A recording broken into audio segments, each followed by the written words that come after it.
Good evening, everyone. My name is Elcia Vasquez. I'm the founder and executive director of Palante Harlem. I want to especially welcome all of you guys for taking your Friday evening to really understand what your tenancy rights are and to learn more about this COVID-19 coronavirus that clearly has impacted everyone worldwide. As an organization, we still continue to be on the ground trying to assist as many residents as we can. As most of you know, obviously we're located in Harlem, but we are a citywide agency. So we get clients from everywhere. And we're still working remotely, but soon we are going to start opening up our office at least one day a week to be able to assist those residents who do not have the ability to scan documents over to us. I do not know what that would look like, but I do say that one thing is that we are going to open up at least one day a week. And we're probably going to open up from 9 to probably 9 p.m. to get as many appointments as possible. So stay tuned for more information on that. Robert, could you pull up my slides, please?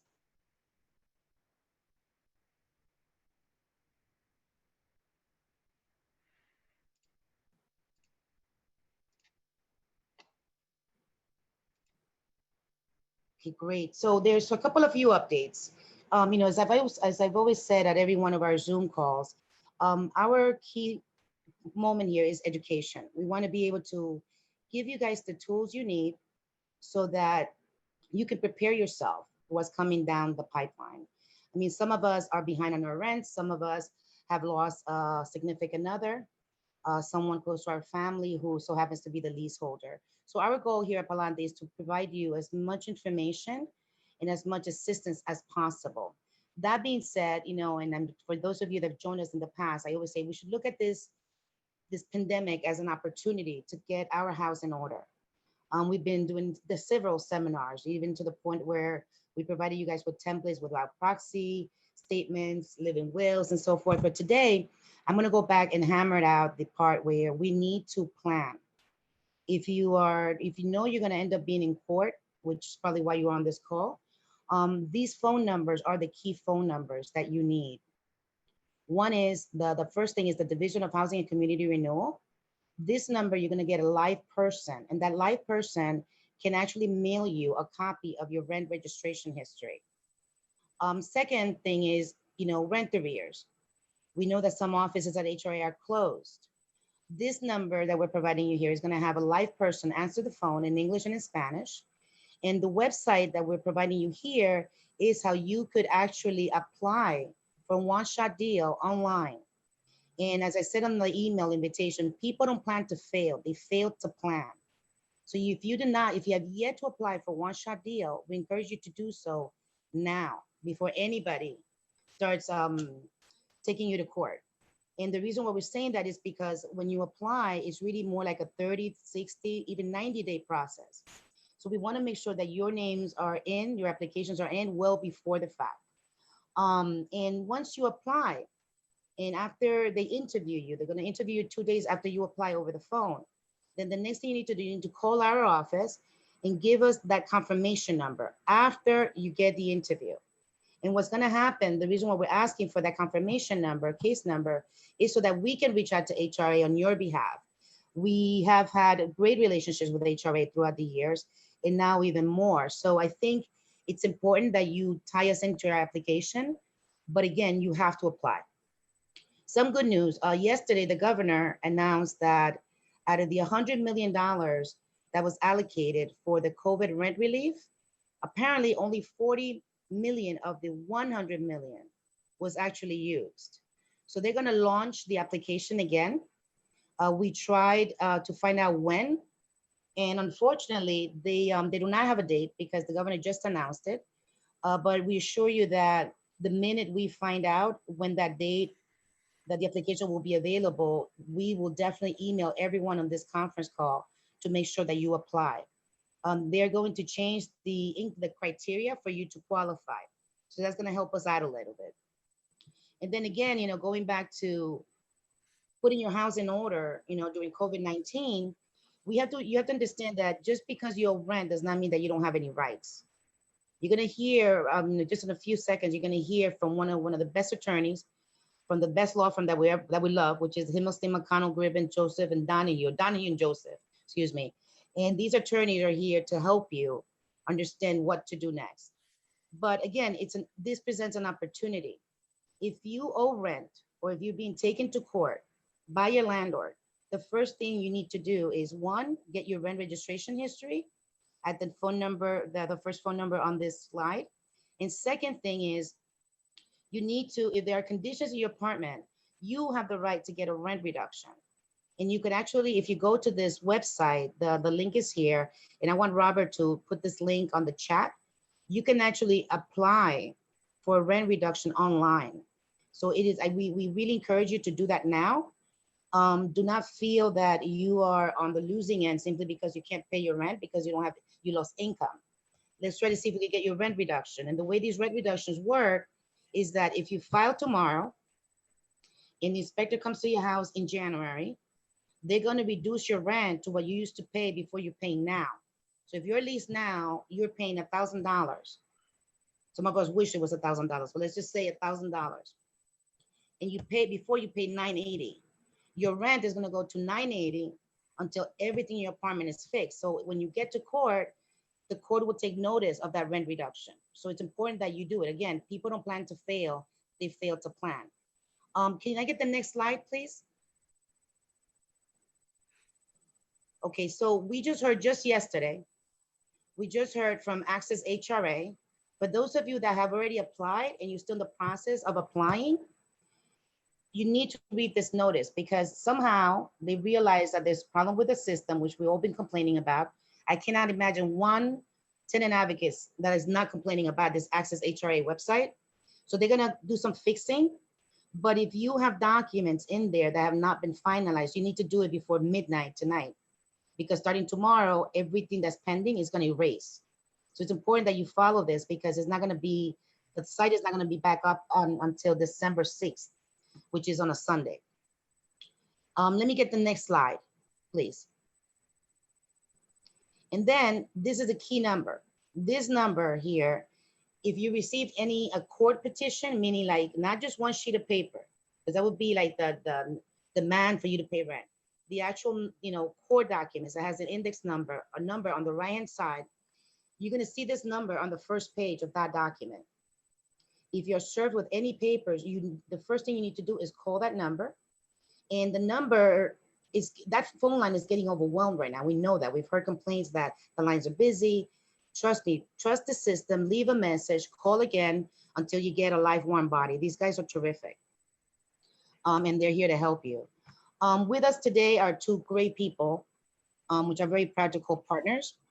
And he's tenant attorney Ronald Languedoc, and our very own Edwin Torres, who's a nurse practitioner, and he's gonna talk about COVID. Ron is gonna speak about our tenancy rights. Ron, go right ahead.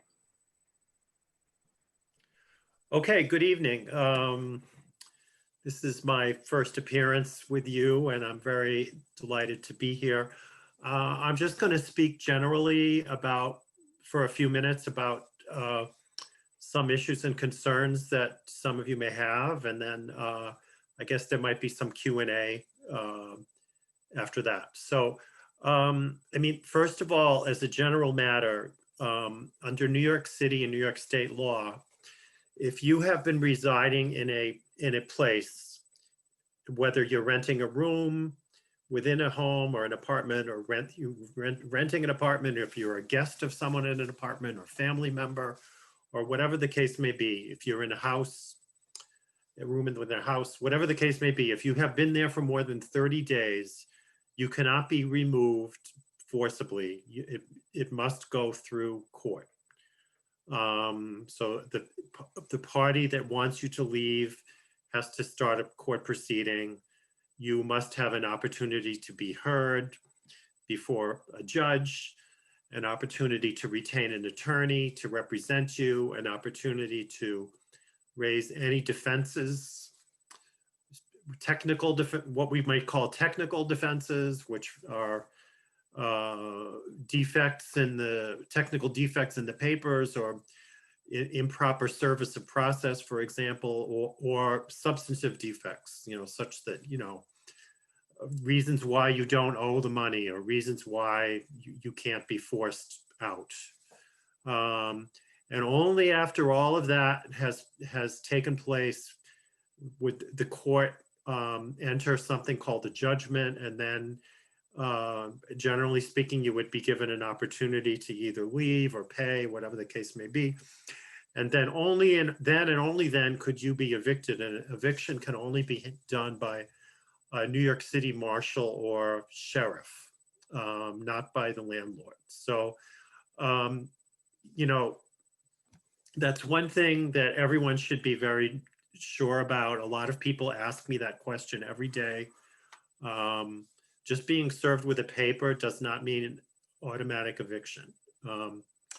So just moving on, as you all know, I'm sure, you know, prior to the March, when the pandemic began, housing court was, you know, handled by in-person appearances.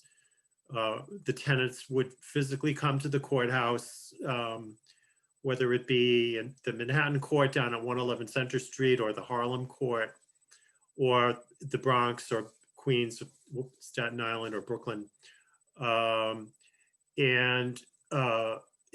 if you didn't have an attorney, you would go there and you would handle, you know, represent yourself. And if you did have an attorney, your attorney would go, and perhaps you would go with your attorney, and the case would be resolved that way.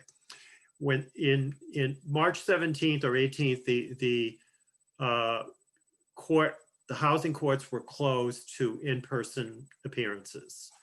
And they basically canceled or postponed everything that was pending, which was many thousands of cases. And they would only accept emergencies for new filings. And emergencies were repair issues, harassment, and tenant being harassed by the landlord, and unlawful evictions. You know, evictions that were done by a party other than the marshal. So those were the only cases that the courts were hearing, and they mostly were handled by video streaming like we're doing now, with some exceptions. And in about August, July or August, the courts resumed some limited amount of proceedings, a little bit of in-person, and somewhat more of the virtual, visual, you know, not in person. Mostly to what we would call two attorney cases. Mostly cases that were already on the court's docket in March when the pandemic began. Some tenants have started to get served with court papers over the summer, and that has continued. I've heard different, I don't have the statistics, but I think the amount of filings has been lower than previous years, but they're still filed. And, you know, everyone is wondering if there's going to be a dramatic increase in court filings by landlords in the very near future.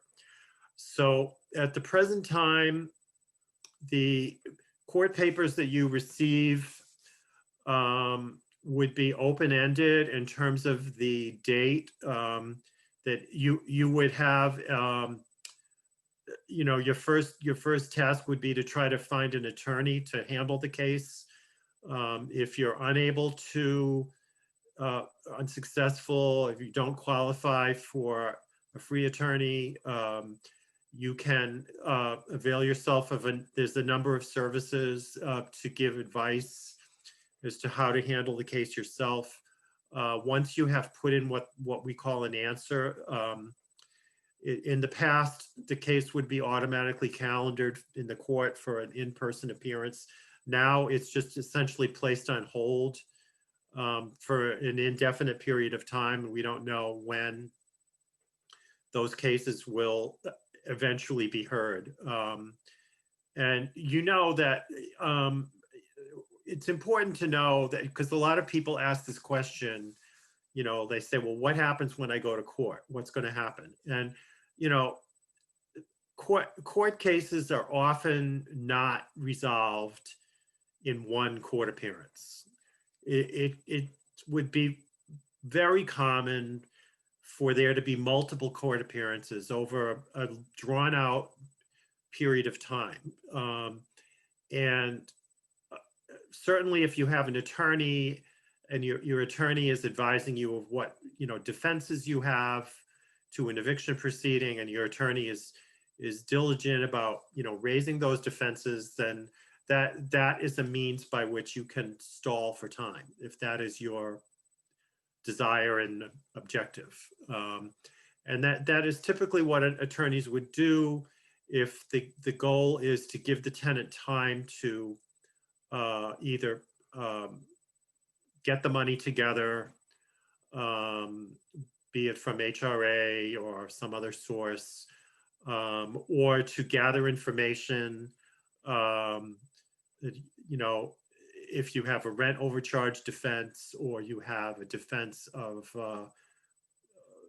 breach of warranty of habitability, if you have a succession claim, as a remaining family member of a departed tenant, or whatever the case may be, you have time to gather the evidence and information, interview any witnesses, get photographs, print out emails, copies of letters, issue what are called subpoenas, to require production of documents by other parties, to have the court order an inspection if that's appropriate, any number of things. So housing court cases generally do not get resolved quickly unless the landlord's attorneys may very well try to get the case resolved quickly, and if you feel like you want that, then you're in a position to resolve it quickly, that's your choice. But if you want to stall for time, or you need to get your evidence together, you need to speak to counsel, you certainly, can get that time. And I think that, and I say this with all respect, that I think that one mistake that tenants or residents of New York City dwelling units may make is that they don't appreciate the benefit of talking to an experienced attorney beforehand, even if they have been talking to friends, they've been reading on their own, and they've attended forums such as this, so that they have some information. Nothing really replaces having a one-on-one conversation with an attorney, a confidential conversation with an attorney who's, is your advocate for you, to, help you understand the situation. Sometimes people have defenses to these eviction cases that they don't even know they have.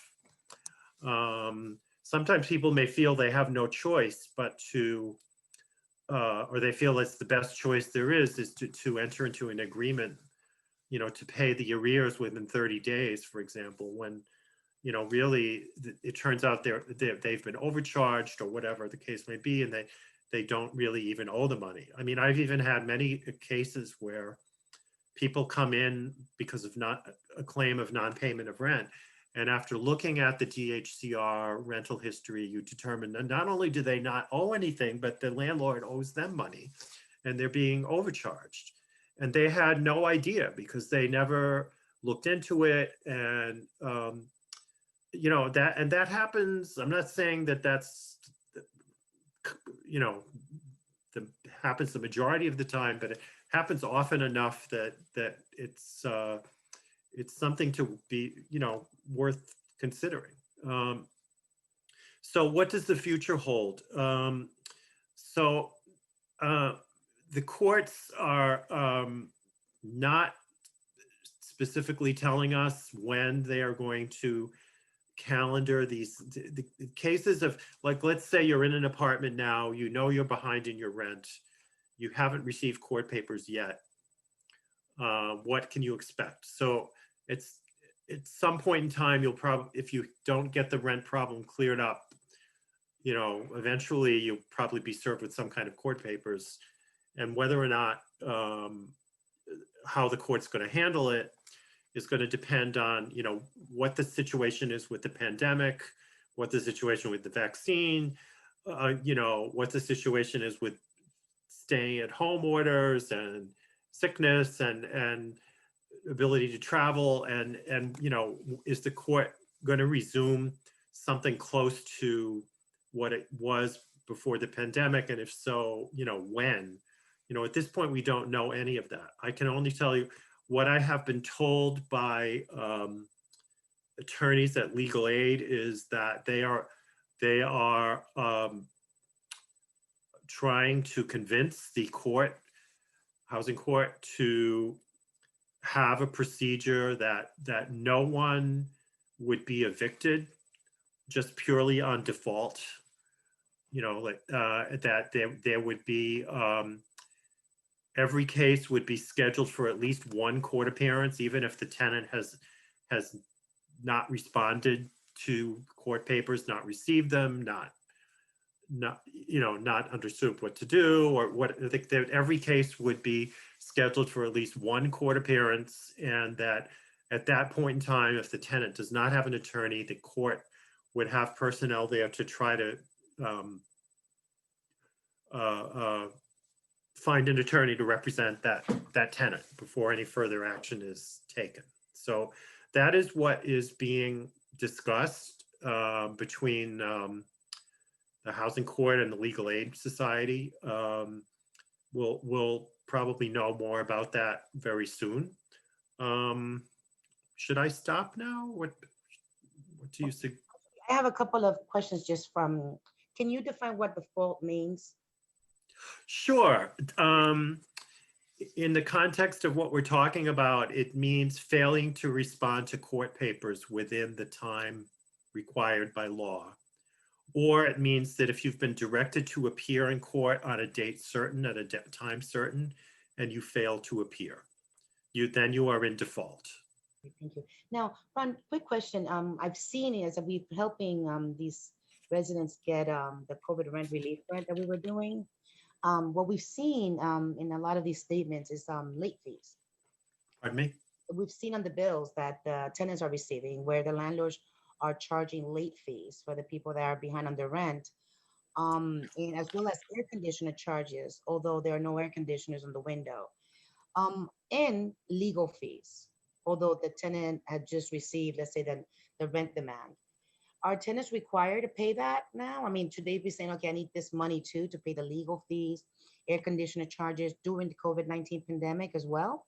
Or should they just think about what the legal rent of the Well, when you say required to pay, I think there's two ways of thinking about what you're required to pay. There's like money that you have to pay in order to not be evicted. And then there's money that you have to pay in order to avoid having what's called a money judgment, having collection letters sent to you, or what are called collection proceedings, but not something that would lead to an eviction. So the law as currently on the books from the, as many, if not most of you know, that in 2019, the state legislature passed many changes to the rent laws, and for the benefit of tenants. And one of those was that a landlord cannot sue in an eviction proceeding for late fees,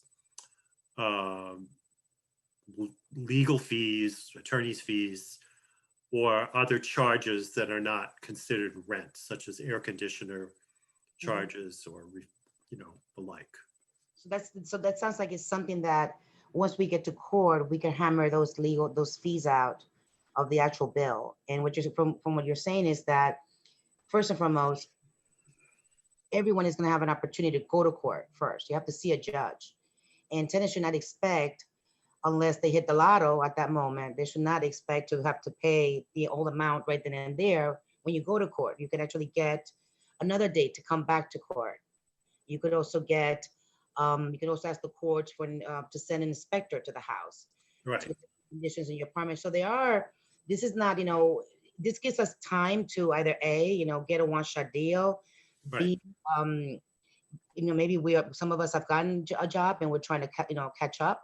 So it will give us some time. But and I know you're a lawyer, so you're probably not going to want to answer this question, but I'm going to ask it because I'm an advocate. Okay. So just in general, right? And with COVID, the era of COVID, what are we looking at in terms of a court case lasting in housing court? Is it like a month, 2 months adjournment? Like how many adjournments do you think a tenant can possibly have, assuming that A, they apply for a one-shot deal, two, they requested an inspection because the conditions in their apartment, which will obviously buy them some time. But in general, are we looking at 2 months? I think that like you said, nobody knows for sure, but I think that based on everything I've been hearing, I can't imagine that there will be a lot of evictions before the summer of Okay. 2021. I know there have been, I think, two since the pandemic, two legal evictions in New York City. This was before COVID, right? Well, these people were supposed to be. These were cases that were going on for a long period of time, and that long before the pandemic. I mean, just to say, I have housing court cases on my docket, personal, where I represent the tenant, that have been going on for 3 years, 4 years. I had a case that went to trial in November of last year. We had a number of trial dates in November, December, and January. We did not finish the trial. Mhm. My client is still in her apartment. We don't know when the trial, the last thing we heard from the judge is the trial is going to resume in March. Hmm. So just to give people an idea, I mean, I'm not recommending that you necessarily do this. It depends on the case. But if you just say, look, I'm not making any kind of agreement, I just want to have my trial, whatever defenses I have, it would probably be months before that case would go to trial, even if you didn't have much in the way of a defense. And you can't be evicted before trial. Excellent. And so then that would be months. So if you have months, it gives you time. It might not be as much time as you need or want, but at least it's more time for you to try to figure out what you can do, whether it be, hopefully get monies together, or if it turns out to be impossible, find another place, make some other, that you can have if you have to leave with dignity, with, time. Mm-hmm. We think also that, a lot of our clients, and a lot of them who are on the Zoom call today as well, they have been suffering, living in substandard conditions for years. Mm-hmm. And they never, the free legal groups would only they would only represent tenants if they're being taken to court. And these folks who lived in substandard conditions, that they can't have these attorneys to represent them in court at that time, all these years. Mm-hmm. 7 years, 8 years that they can claim that they can seek an abatement in housing court once they are in court. In other words, what I'm trying to 6 years. 6 years, okay. So even if you paid. Even if you paid, right. Right. But if you go to court and you don't bring all those cases, all those conditions in your apartment, all those years, Right. you can't bring them up again. Right. So the technical term is for what you're describing is called a counterclaim.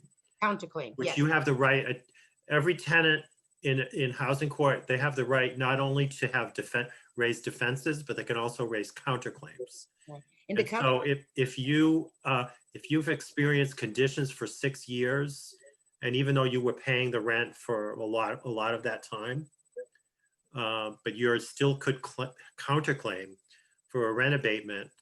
So if you were entitled to 20% off for 6 years, that adds up, Mm-hmm, mm-hmm. And that also includes conditions in the public areas. That includes the elevator, Absolutely. the lack of gas. So, your intercom system, all of these things, when you get to court, you could you could do the counterclaim saying that there are conditions in your apartment or in Right. the repairs that need fixing, and that would also lower your bill that you owe. I think it's important that Right. the folks And are. people, oh, I just wanted to add that people often think that they have to show that they deliberately withheld the rent because of the repairs, and that's not correct. It's to to prove you're entitled to a rent abatement, you have to show there are conditions. Generally, you have to show that they were serious conditions Mhm. that affected your life, health, and safety in some way. That went on for a prolonged period of time, despite that you gave notice and an opportunity to Mhm. correct the conditions. And then depending on the severity, what's called the severity and the duration of the conditions, the court would award you a rent abatement. And And again, it could be paid out of money you've already paid. It could be refund of money you've already paid. Mhm. So that's one of the good things I think people need to understand, that just because we lost income and we're behind on the rent, we still have defenses where we could bring to court and say, hey, I lived under these conditions, these are the things that happened, the roof caved in, I had lead-based paint in my apartment, Right, and the judge would listen to this, and if your right. bill went down. But then the other And thing that you alluded to was the rent registration histories, yeah, because this is the first tool that you get. One, and correct me if I'm wrong, the first one, the landlord has to register you on that history. if you're rent stabilized, Right, if you're rent stabilized. So if your name is not registered on that rent registration history, then when the landlord takes you to court, he's gonna have a problem, right? Ron? absolutely, yeah. If you're a rent stabilized tenant, the landlord must prove before getting any judgment against the tenant, the Mhm. landlord must prove compliance with the registration requirements. Um, Right. Now, there's a lot of apartments, probably hundreds of thousands, that were deregulated, um, that were rent stabilized and no longer treated as rent stabilized from the early 90s going forward. And a great many of those were probably deregulated illegally. So you may, even if you live in a building that was constructed prior to 1974, and there are 6 or more units, and it's not owned as a co-op or a condo, it was probably a unit, even if you don't know if that you're rent stabilized, the minimum, it was rent stabilized at one time.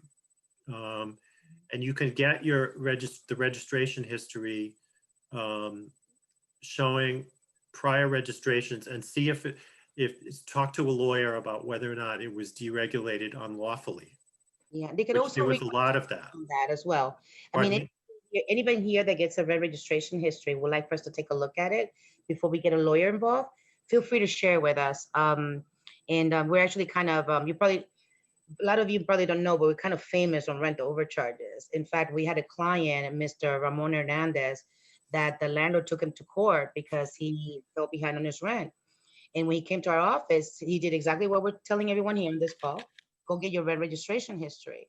It turns out that the landlord owed him $139,000, because on that rent registration history shows that whoever lived there way before him, back I believe was 1989, complained about something in the apartment, and the state said, "Gee, you know what, landlord, you're no longer allowed to increase the rent until you fix these conditions." Right. The tenant moved out, another tenant came in, another tenant came in, and Mr. Hernandez was able to get, at that time, before the new rent laws, of 4 years worth of back rent, plus interest, plus treble damages. And he would have never done it had he not been taken to court. So, he's Right. going to college with that money, and we're very happy about that. But I want to make sure that, That's that folks nice. understand that. Now, the the key thing here is that when someone goes and say that they can't get an attorney because they do not qualify for one, what is the status of that right now? Is everybody going to qualify for a free attorney, or is that still up in the air? Um, well, I'm not the foremost expert on that, but my understanding is that the legal aid and legal services are doing everything they can to gear up to Mhm. meet the demand under the right to counsel Right. laws that the city has. There's also, the city council, I think, is also considering changes in the right to counsel law that would expand the eligibility. Mhm.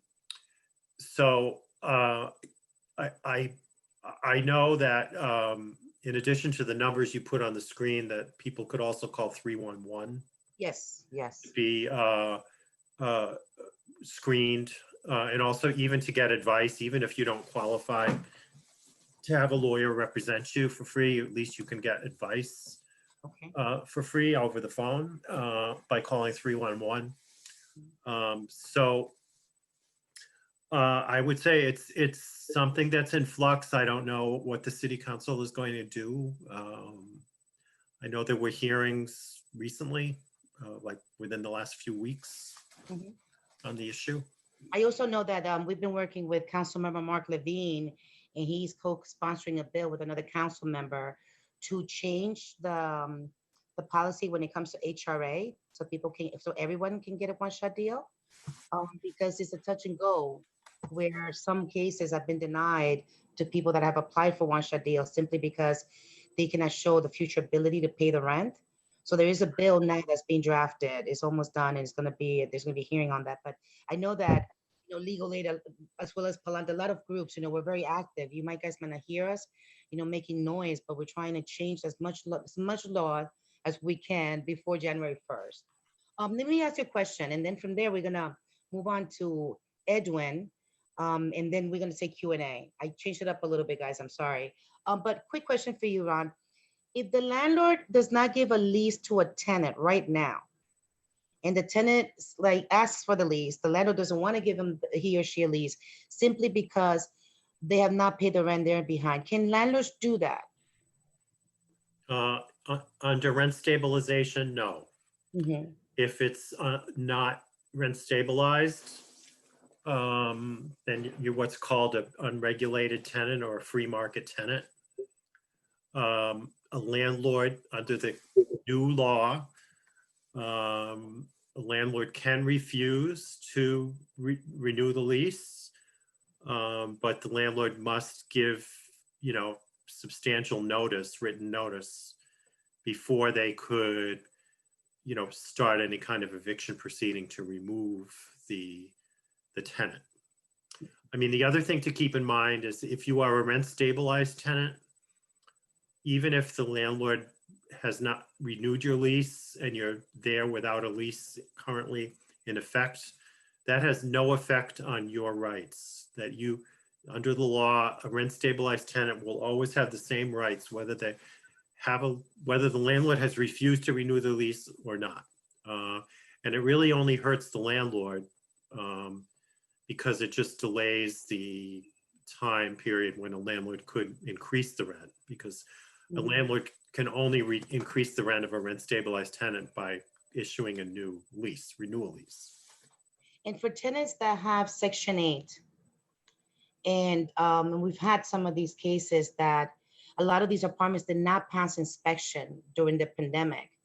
And Section 8 said, well, Mr. Tenant, you have to pay Section 8's portion. Do the tenants have to listen to the landlord and pay the Section 8 portion? The portion that Section 8 will No, pay? no. The courts have said many times that if an apartment doesn't pass inspection, so Section 8 will not pay their share. The tenant is not required to pay that share. It may be that the only way to keep your Section 8 is to find another apartment.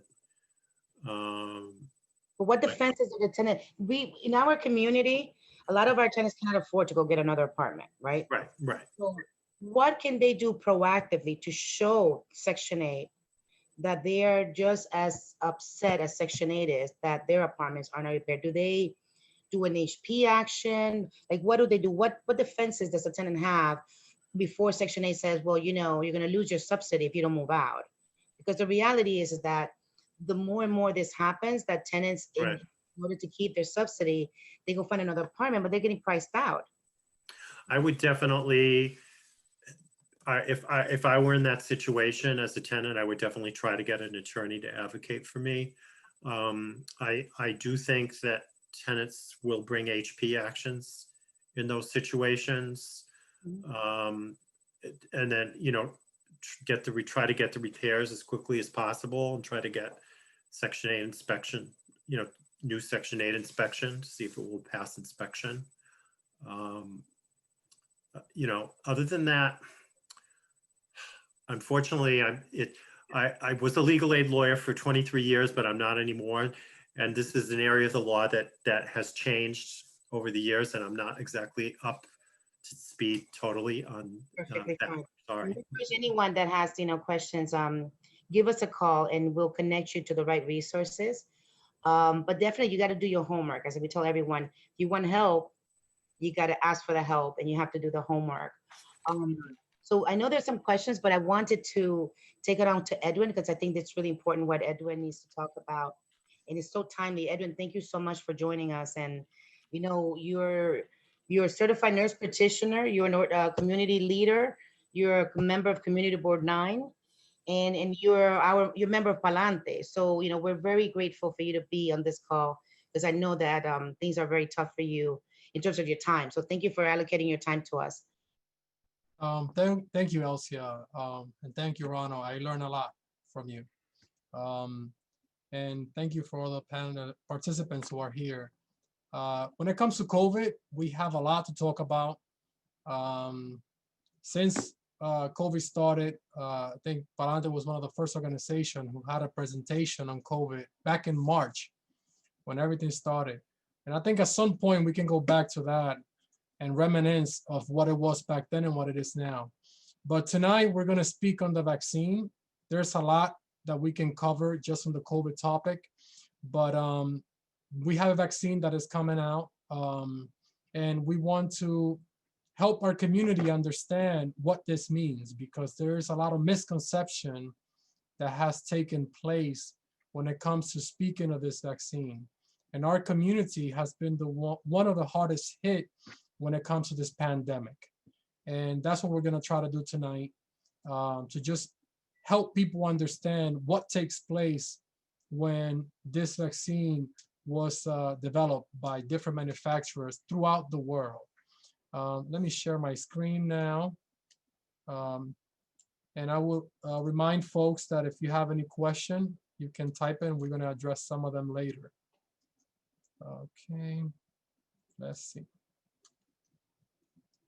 Are we live? Yes, we are.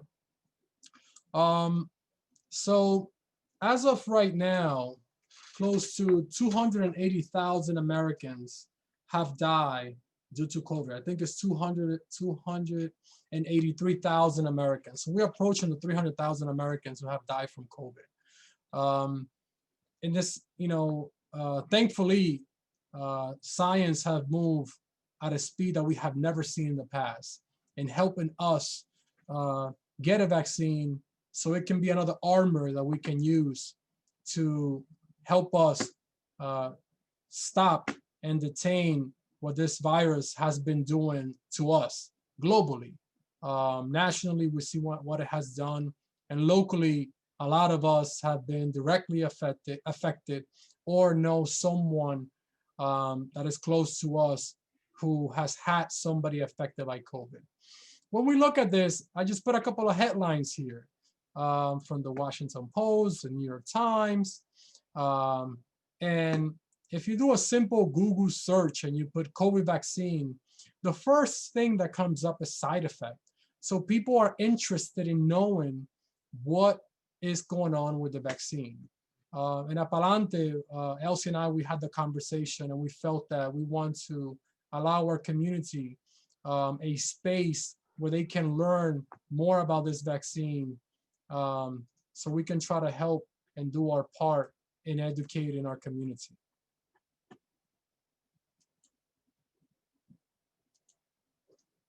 So this is COVID. This is the virus. And right next to it, we have what is called a spike protein.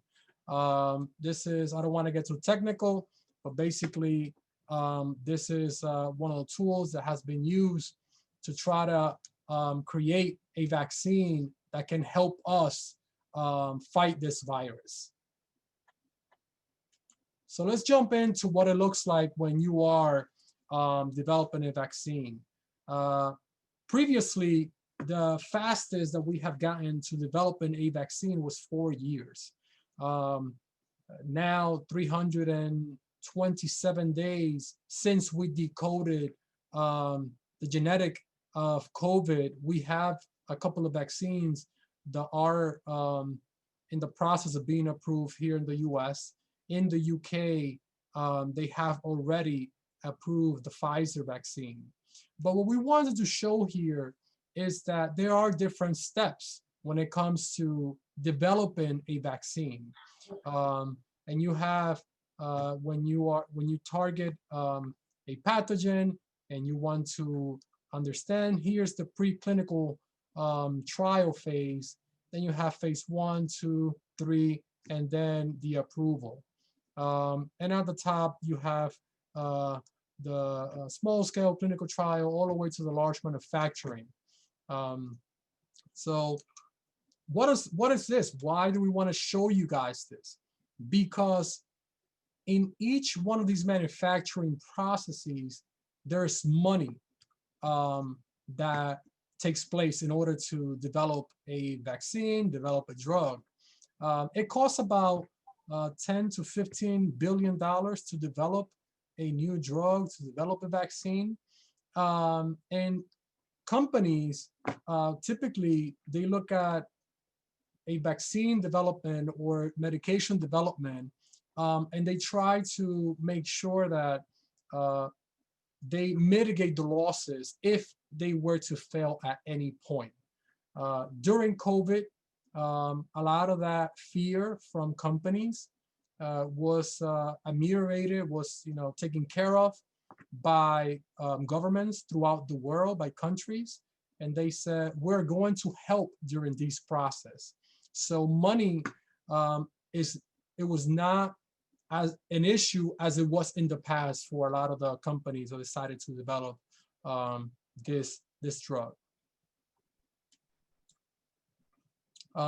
So what is Operation Warp Speed? That's what here in the US we have call it.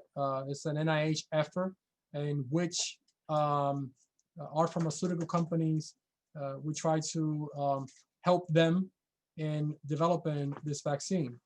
And basically what you have here is the trials that were done. There was a collaboration between clinicians. This was a network that not only took place in the United States, this was a global community that was trying to come up with a solution, with a vaccine to help us against this virus. Now we are at the phase where we are collecting the data, we have analyzed the data, and we're moving forward with approval. And to help people understand what this means, in phase 1, at the beginning, we have 41 different vaccines that were tested. If you guys look here, when you move to phase 2, we lost more than half of them. Only 17 made it. If you move to phase 3, 13. And here we are in the phase 4, and only 7 made it to phase 4. So from phase 1 to phase 7, you have 41 that started and only 7 made it to that stage. And now we're moving into the approval process. This is a lot of money that was spent at the beginning to understand which vaccine was going to move up, which one was going to prove to be effective at every step of the way. And of course, the first vaccine, we have organized them in the process of which, they have Pfizer is now approved in the UK. Moderna was the second company that came out with some data. Then you have AstraZeneca, Johnson & Johnson, and Novavax, who are also reporting some of their results. It's very important for everybody to understand. You guys remember that protein that I showed you, the spike protein in the virus. That's the mechanism of delivery of these drugs that are at the last stage. And I don't want to get too technical. Any question, I'm more than happy to answer. But I just want to show you guys that, we had different vaccines that attempted to make it to the different phases, but not all of them made it. And what the FDA is going to do on December 10th is something very important, because for the first time, the advisory committee is going to have their discussion live. So if you have access to your phone, you can go on YouTube and you will be able to watch the FDA as they discuss the data surrounding some of the vaccines, specifically the Pfizer one that they're looking into. And you will be able to see exactly how the sausage is made as far as the approval process for these drugs that will be coming up. And then you have the National Academy of Medicine here, and we have 4 phases. We have phase 1, phase 2, phase 3, and phase 4. What is this? This is the phases in which the vaccine will be delivered. Some of you have seen the governor speak on the first batches of vaccine that will be coming to New York, and they're not going to be distributed just to anyone. We need to have a plan in how it's going to be distributed, because there's not enough vaccine as of right now for everyone. Remember that this is a global pandemic and the entire world wants to get it. So at the beginning, the person who will be in phase 1, we see high-risk healthcare workers. So not every healthcare worker, those who are at high risk of getting the vaccine, first responder, and then you're going to have phase 1B, in which people of all ages with comorbidity and underlying condition who are a significant risk if they were to get the virus of having an adverse health outcome. So if they were to get the virus, something that's going to make them more vulnerable to succumb to this virus. So those who have COPD, those who have lung issues, and many other comorbidities. So then we have phase 2, where our teacher and school staff and clinical workers and childcare workers. And let me jump into phase 4 so I don't go through all this. And then in phase 4 is everyone residing in the United States who did not have access to the vaccine in the previous phases. So this is pretty much the general public. We need to have a discussion when we speak of the vaccine of equity, and how does that look like for our community that were the most affected. In each population group, there are social vulnerabilities for our community, and we need to understand that once the vaccine gets to us, we want to make sure that our people are ready, to be vaccinated if they choose to do so. So this graph, what are we showing here? So Latinos and African Americans, we were the hardest hit by COVID. Many reasons of why this happened, but the take-home message for our community is to understand that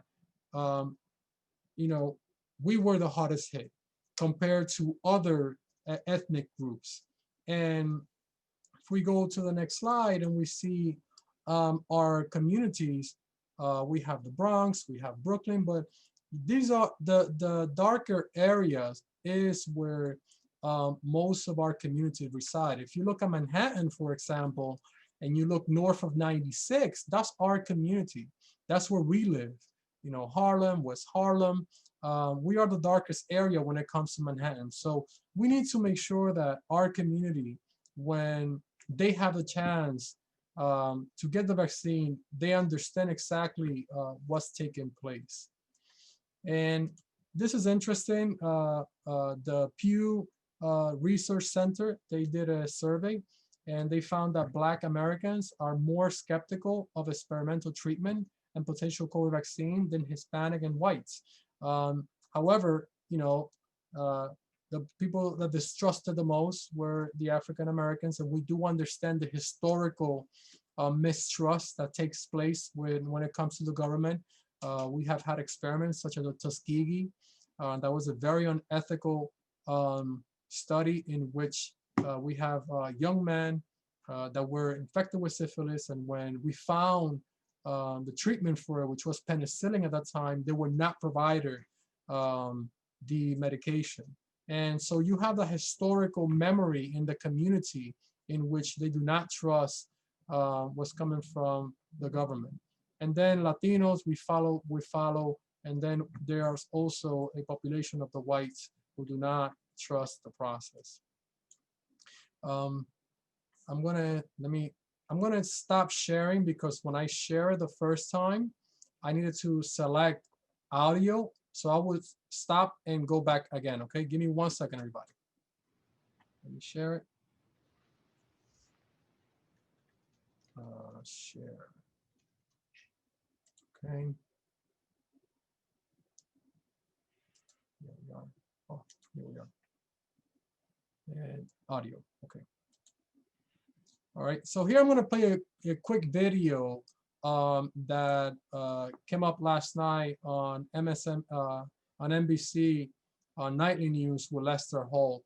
And they're addressing the COVID vaccine amongst Latinos and Blacks. Press play. All right. In a Baltimore neighborhood hard hit by COVID-19, the Reverend Terrace King preaches to a skeptical audience about the new vaccines. I'm not going to be a guinea pig. And so you're definitely not going to be the first one in line. King trying to overcome deep mistrust while at the same time pushing health officials to make the community a priority. This is critical for this community to really make some inroads that can impact our longer term health. With COVID nearly 3 times more deadly in Black and Latino communities, leading African-American medical professionals also speaking up. We are urging our community to take safe and effective vaccines once available. For the minority communities to get access to the vaccines in an equitable way is very important. Dr. Valerie Montgomery Rice agrees with the CDC panel that healthcare workers should be a priority, but not just doctors and nurses. There's a significant number of Black and brown people who work in those facilities and who work on the front line. So we're talking about a very broad definition of healthcare workers. Yes. Each state decides distribution details. New York promising equity. This has to be an inclusive process. The Black, brown, and poor community has paid the highest price for COVID.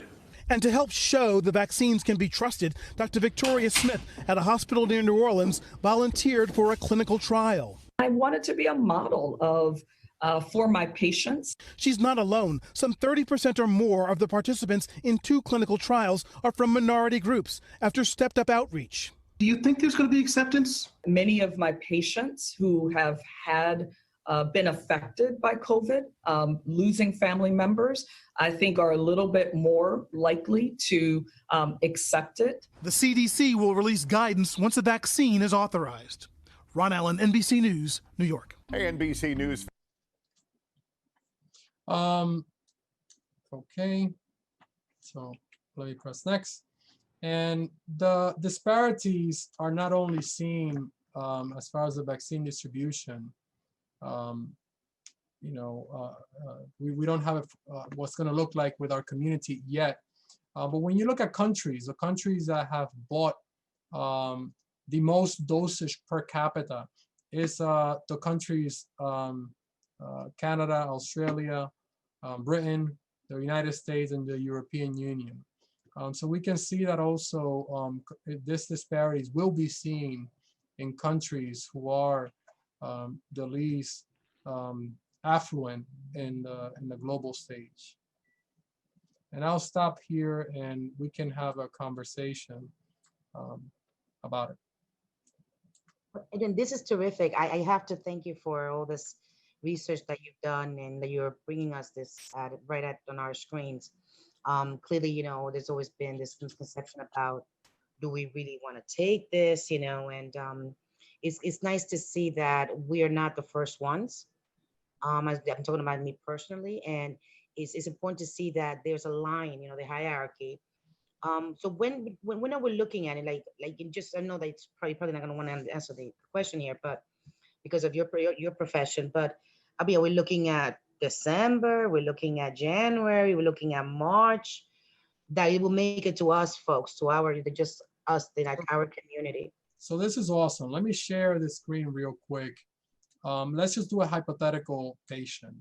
So if we can see here, on December 10th, which anyone can access the CDC approval process for the vaccine, after the FDA, once we get the approval, then the New York Times came up with a hypothetical, equation on who's going to, where will you fall in line. So let's just say that we have somebody who is in their 30s. Where do you live? Let's just say New York City. New York City. And let's say you're not a healthcare worker and you have no medical related risks, such as asthma or other issues. So number one, here we have the healthcare worker who are at the highest risk. And then look at the line.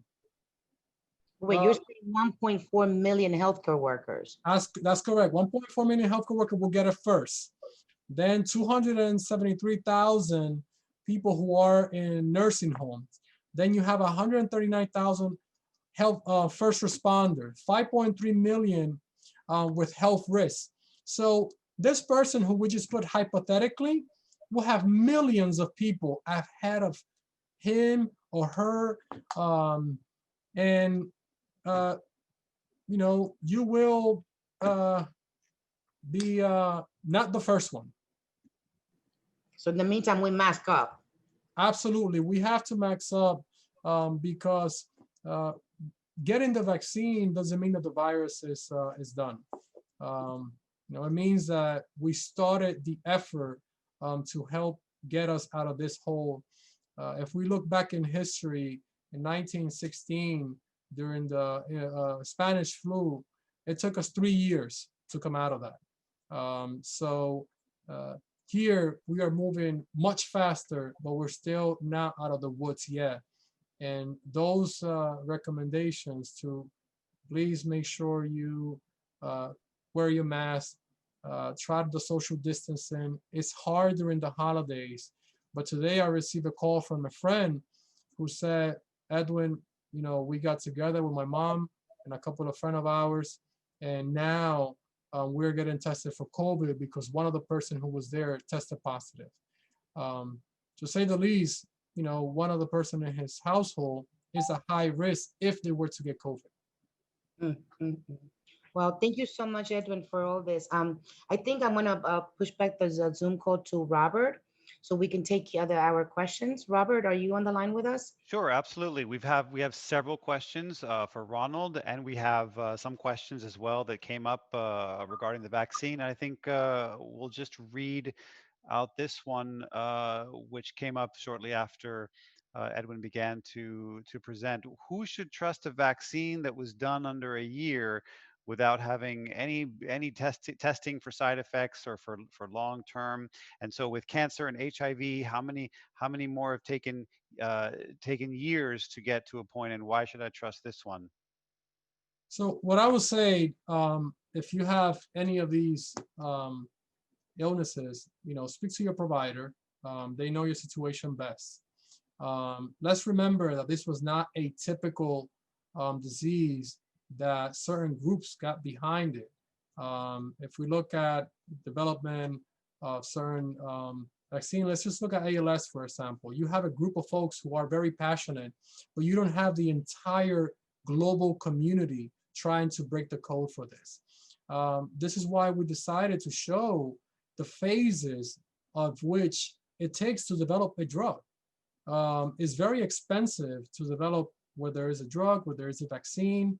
And here you have the scientific community, the political global community behind it, because this virus has basically put the world to a stop.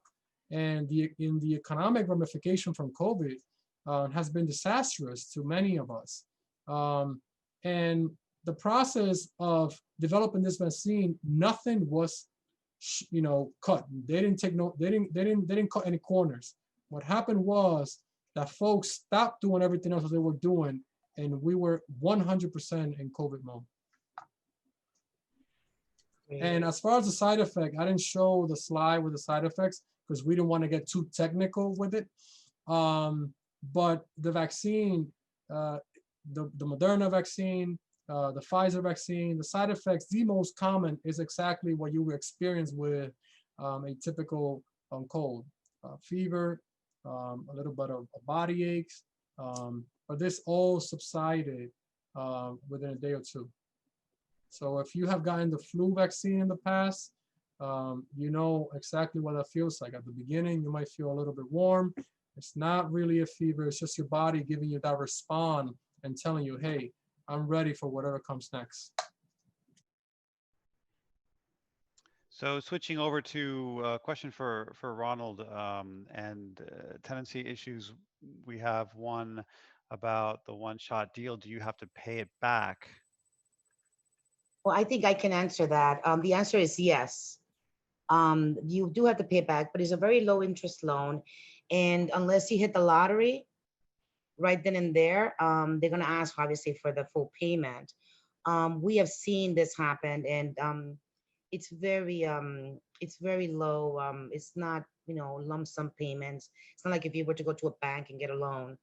And if you, show that you are low income, I know for a fact that there is going to be some sort of help in terms of, the repayment plan and things like that. I mean, shoot, for all we know, with the PPE loans that are being given to the businesses because of COVID, these businesses most likely they're getting actually applying for a forgiveness loan. I suspect that by the time that we're done with this terrible pandemic, that they're going to recognize, and there might be some laws. And I mean, I for sure can tell you from Palante, we are going to ask our local council members to work with HRA for this loan forgiveness. But right now, the answer to your question is yes. When? It will be very slow, and unless again you hit the lottery or you come into some real big money, they'll find out like, hey, you got to pay it back now. Other than that, you need to understand that you can apply for a one-shot deal loan once a year, not every year, right? Because then they're going to say that you're just maximizing the opportunities. And I think for some of our folks who are undocumented, who are concerned about getting this loan and how it affects their papers as they're getting naturalized in this country. It turns out, and we discussed this about 2 Zoom calls ago, that if you accept SNAP, which is the food stamps, that would actually affect your papers, your naturalization papers. But if you apply for the one-shot deal, like it could be a lump sum, it could be 5,000, it could be 10,000, it could even be 30, 40,000. We've actually had families that we have assisted them, and not just renters, also homeowners as well, people that own low-income co-ops, and even condos. So there are resources available. However, for the undocumented, if you apply for one-shot deal, it does not affect your papers. It really doesn't, and I think it's important to say that. Next question. Going back to Edwin, they say that only 50% of Black and Brown communities are willing to take the vaccine. That is true. We have a historical mistrust when it comes to our government for very valid reasons. But I think that if we look at the numbers, when it comes to us being impacted by this virus, we need to take it serious. The government is not looking into mandated, you have to get the vaccine. They want to educate the public on the process and what it took to develop this vaccine. And education is the best tool that we have against this virus.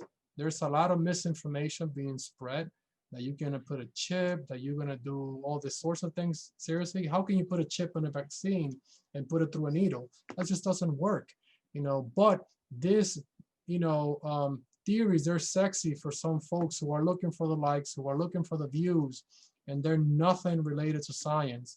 That's why the FDA is doing this live stream that has never been done in the past and saying, look, you want to hear us? here it is, and listen to the science of what's going to take place in order to approve this vaccine. And let's remember that, you know, contrary to a lot of what people have been saying, you know, many of us will not be the first one in line to get this vaccine. And the folks who will get it, you know, first will be those healthcare providers who are highest risk of getting COVID. So actually, I'm going to be first before many of my neighbors. So I tell people this: if you're going to get on a plane and you have the pilot telling you, "Hey, I will never put my mother in this flight," will you get on it? Absolutely not. If you have the pilot say, "Oh, you can come in, my mother and my sister, they're sitting here," you have a better confidence of what's going to take place. So healthcare provider, we're going to be the first one taking this vaccine, not the general population. So it should tell you something about the process of this vaccine. Great. Next question. Sure. In the case on the legal side and tenancy, in the case of former employees being terminated and are still in the superintendent unit, SUPT unit, does the COVID-19 moratorium still qualify for them? This is not a rent payment issue. It's trying to have a superintendent on premises for emergencies, especially heat issues and midnight leaks and power outages. So yes, the moratorium that's in effect at the present time applies to employment superintendent cases.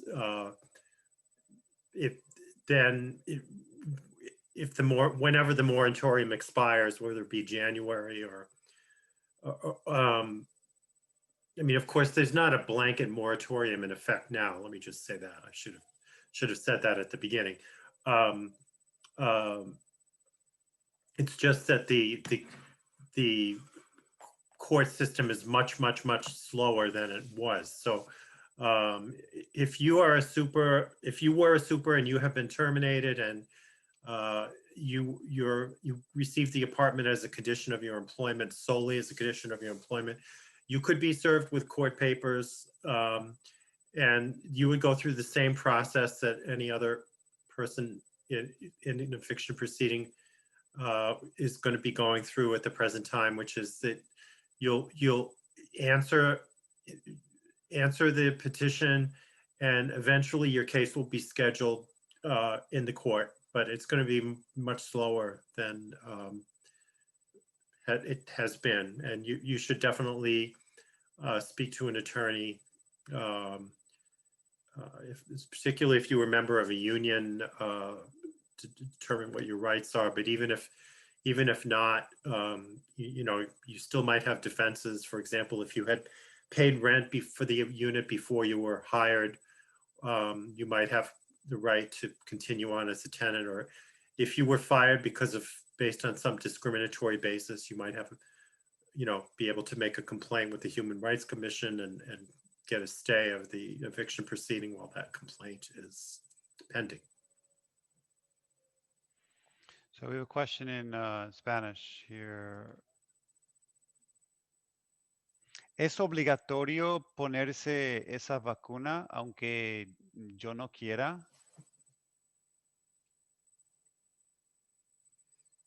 So I'll reply to it in Spanish. So el ponerse la vacuna del corona.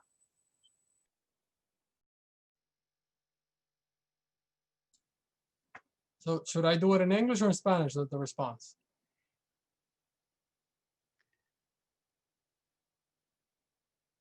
Okay. So el ponerse la vacuna del corona no es mandatorio hasta hoy en día. Es muy importante entender de que el gobierno ha decidido de que el pueblo se eduque y se eduque en el proceso de cómo se hizo la vacuna. Sorry, Edwin, just if you do want to answer in Spanish, jump on the Spanish channel and you won't hear the interpreter speaking at the same time. All right, so I'll do it in English. Sorry, everybody. So, it's very important. It's not going to be forced that you're going to get the vaccine. So far, that's not what's happening. The government has taken the route of educating the public, and you can have a lot of confidence in this vaccine because, like I said before, us healthcare workers, us who are in science, us who understand the literature in science are the first one to be in line to get this vaccine. But yes, you will not be mandated as of now to take the vaccine. Remember that we're trying to accomplish something called herd immunity or community immunity, in which we have enough people in the community who are protected against the virus, and therefore we can protect others. If we look at here, we have 7 panelists right now, and let's say if 6 of us, we are protected against COVID, therefore we're going to protect the other person who, for whatever X reason, couldn't get the vaccine. So, the threshold that Governor Cuomo spoke about, 75% of the population to get it, and that's in line with what other diseases. It's important for us to know that we have grown for some time in a society that has not seen what polio looks like, what measles has done, but we were able to conquer these diseases by vaccination, and we don't see them because of those efforts that were taken in the past. Thank you. And moving over to the legal tenancy sphere. Hello, this is Max Javier, Bronx District Manager for Congressman. I'm sorry, I'll read that a little bit more slowly. This is Max Javier, Bronx District Manager for Congressman Adriano Espaillat. Does a landlord have the responsibility of accommodating, i.e. repairs, relocating tenants with disabilities?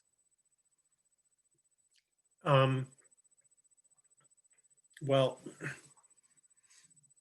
there's nothing specifically written in the law that says a landlord must relocate a tenant based on a disability. Like, for example, the issue that may come up is if a tenant is on the 2nd or 3rd floor of a walk-up, and excuse me, I have a cough drop in my mouth. I'll take it out.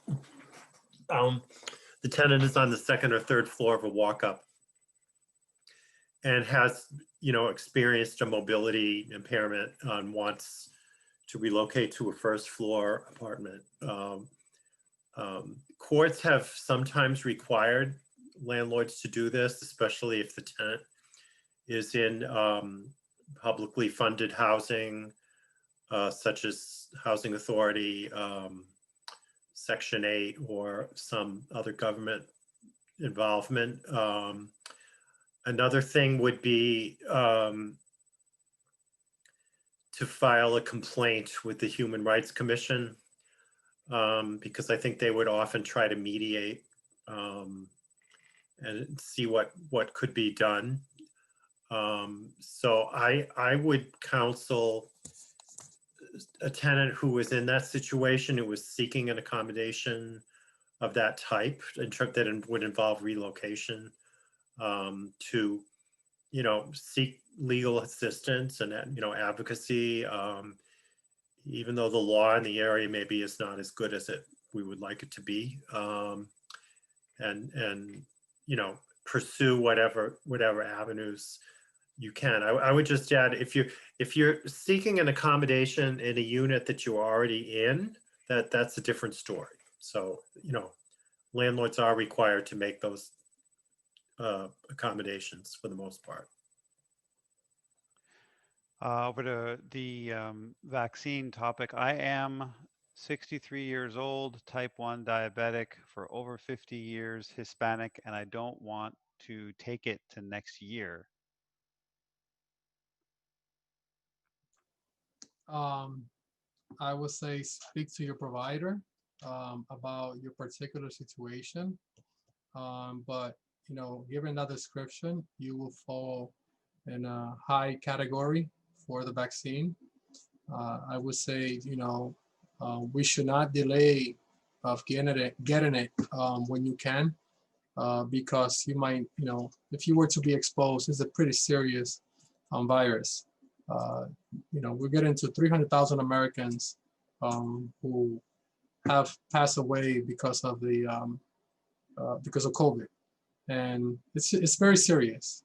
So I would encourage our community to take advantage of the vaccine when you can get it, because we have been the most impacted by it. And do not listen to misinformation. The best person for you to speak with is your diabetes specialist at the hospital or at the clinic, and listen to them. And if you have any question, go and speak with another provider. If I have an issue with housing, I talk to Elsie when I have an issue with housing, and then depending on the issue, we got to talk to a lawyer because this is what they do. So make sure you speak with the right folks about your particular situation, and not someone who is out there spreading misinformation. So we have a question in Spanish that I'll read over the Spanish channel. Yo solicité una ayuda de solo una vez, one shot al HRA, y después de aplicar 4 veces me aprobaron una parte y quedé debiendo al landlord $3,000. Mi pregunta es si hay alguna otra agencia que puede ayudarme. I'll do my best to answer that question. I might ask Elsie to jump in. The short answer is yes. There are several charities that offer assistance. I believe that the best way of, you can contact the charities individually, such as Catholic Charities and Federation of Protestant Welfare Agencies, but I think that an agency called Housing Court Answers, which is another nonprofit, I think they serve as kind of a clearinghouse for charities, and you can contact them. I also think the new the revised assistance that's being administered by the DHCR is going to be coming online very soon, and you should definitely look into that. Yeah, I think that, we're very anxious to get the landlord paid. And the reality is that as long as we're not in court yet, whatever monies you get, you're going to have to go back to get more money unless your situation changes. And I know that, we're anxious. We want to be able to pay the landlord. Landlords like to knock on our doors asking for rent. But what I recommend is that, that we do have a list, and we're more than happy to publish it about the different charities that you can apply for. But just be cognizant that when you do apply, the sooner you apply, the sooner you get this money before you get to court and your situation has not changed. That means that you're gonna have to reapply again. And again, with the case with Catholic Charities, you'll get like a grant, let's say probably about $500. So your best bet at this point, in my opinion, is just trust the system, trust this device we're giving you right now, unless your situation changed, meaning that you already have a job and the hours and the income has not changed and you're able to recoup all the income that you used to make before, because you're going to find yourself burning yourself in with charities after charities after charities. When you apply to Catholic Charities, they're going to ask you to apply to HRA. Those are one of the requirements that they have. And if HRA rejects you, then they'll help you with the rent. So just consider it. Let's give yourself some time. And again, go back to, step one, which is let's make sure that you call 311, register any housing conditions in your apartment, because you might not even owe whatever money else you owe, coming up. And then call us and we'll connect you to the charities. We'll also, again, we have a very good extensive list of charities that can help you citywide. Next question, Robert. Sure. For Edwin, what is the viability and duration of vaccination? In other words, what is the length of immunity with the vaccine? So we don't know what we don't know. With that, this is one of the unknown. How long would the effect last from using the vaccine? We know that when it comes to the flu, we use a vaccine every year, and that's because there is some changes, some mutation in the virus of influenza. So far, what we do know is that the messenger RNA vaccine works extraordinarily well. And that's what we know right now. And that's how science works. You can get we still need to see what it looks like in pregnant women because those studies have not been done. Now, Pfizer and Moderna, they're starting their study in children's on the age of 18. So these answers, they will come later on. If we look at this virus, it still does not have a full year out. And to the speed that the scientific community globally has worked is extraordinarily. But we don't know the answer as to how long that immunity from the vaccine is going to last, because there's many moving factors. If that virus mutate, then we could be looking at an issue where COVID can be something that takes place every year like the virus does, so every certain amount of years. Next question. Regarding arrears, do you think there will be a pardon of rent in the arrears due to COVID-19? Well, I know that that's being discussed, and I know that Senator Salazar and some others in the state legislature, have put forth a bill. I'm not an expert in politics, and I can't tell you. It would require a state law to go through the legislature, and it would have to be, approved by the governor as well. And I think there would be a lot of opposition from landlords, and they would do everything they could in their power to stop something like that. But it is a possibility. A question for Edwin. Governor Cuomo said that 75% of Americans have to take the vaccine in order to be effective. What is your opinion on that? I think we spoke about that earlier. The governor is referring to having herd immunity, a community immunity, in which by the majority of us being protected against the virus, we will provide protection to the entire community. So basically, we want to get to a point where we can decrease the risk of getting the virus enough where we can stop the virus from spreading as fast as it's doing it now. In the meantime, if you are not on the top of that list, you still need to wear your mask, and you still need to practice your social distancing to make sure that you try to break the chain for which this virus is spreading. A question in Spanish about rent control. Yo quiero saber si se puede tener una renta controlada, porque yo cada año se sube la renta.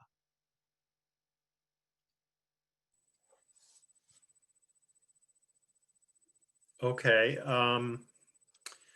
Well, mostly we talk about what's called rent stabilization at this point in New York City. Rent control was an older program that used to cover, many hundreds of thousands of units. It now only covers a very small number.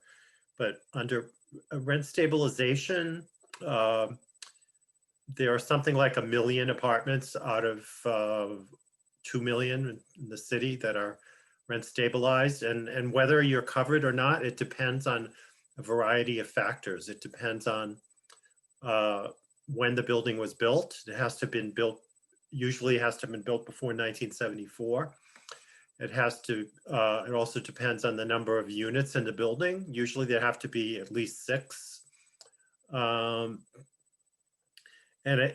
usually it also depends on whether the building is just a private apartment building rental, or if it's owned as a co-op or a condominium, in which case, you know, units in co-op and condo buildings are not, you're generally not stabilized unless you lived there before the building converted to co-op or condo. So if you're not, if you want to know if you're stabilized, you could I would certainly suggest you speak to an attorney, and also get in touch with the Division of Housing and Community Renewal, because many units are stabilized even though the tenant doesn't know and hasn't been told.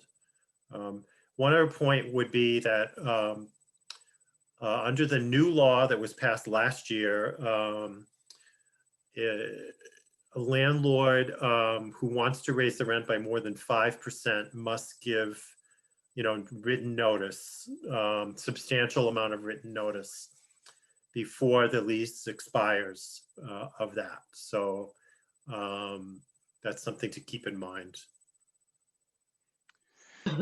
What for Edwin, what are the adverse reactions from the vaccine, and is it possible to become deathly ill?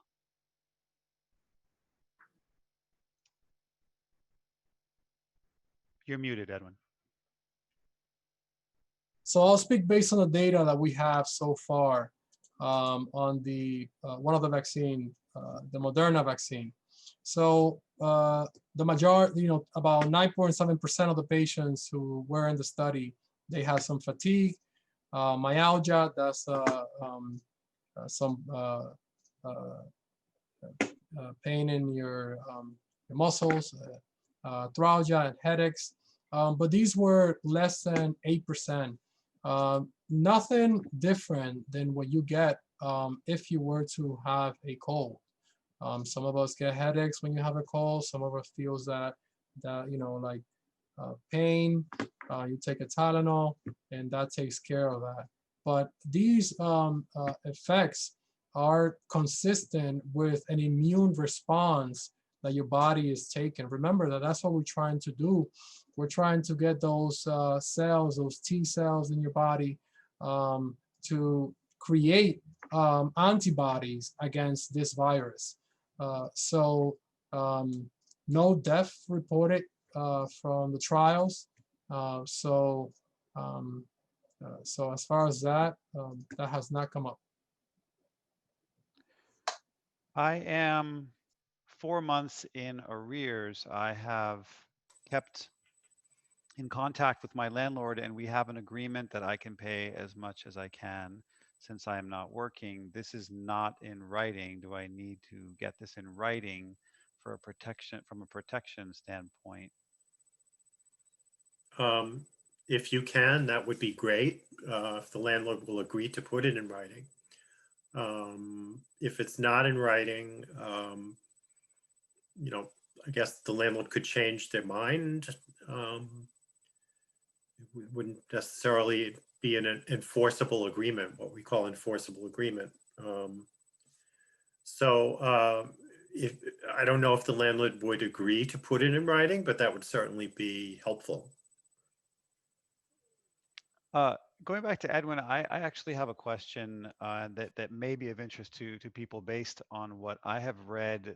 There's different companies manufacturing these vaccines, and the formulations are different. And I think I've read even a little bit about that some have preservatives or some don't. And so to what extent would people who read about this be able to make a decision about which company's vaccine that they'd want as far as going to asking providers? So if you were to ask me, I will get whatever vaccine I can get right now.